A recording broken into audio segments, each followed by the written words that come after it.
اب جب سے یہ ایسی تعلیم کا آغاز ہوا ہے جو انگریزی میں پڑھائی جاتی ہے،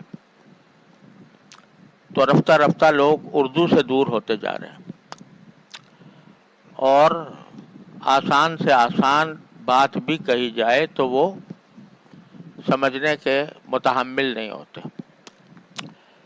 نتیجہ یہ ہے کہ ہمارے بزرگوں کی جو کتابیں ہیں، ان کا جو ورثہ ہے، اس کو صحیح سمجھنے سے محروم ہو جاتے ہیں،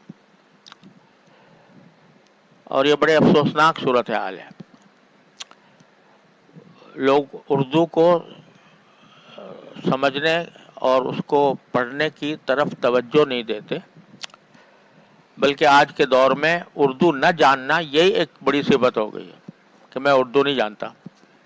مطلب یہ کہ فخر کے ساتھ یہ کہا جاتا ہے کہ میں اردو نہیں جانتا، اس لیے کہ میں نے انگلش میڈیم میں پڑھا ہے، لہذا یہ میرے لیے ایک مایہ افتخار ہے کہ میں اردو نہیں جانتا۔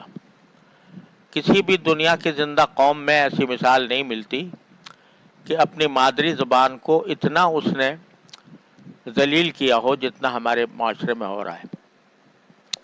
اس کا نتیجہ یہ ہے کہ ہم اپنے بزرگوں کے ورثے سے محروم ہو رہے ہیں۔ اب یہ کتاب بھی جو میرے سامنے ہے، یا یہ کہ حضرت والا کے دوسرے ملفوظات اور مواعظ، ان کا جو اسلوب ہے، ان کی جو زبان ہے، آج کے آدمی اس کو سمجھنے کے قابل نہیں ہوتے۔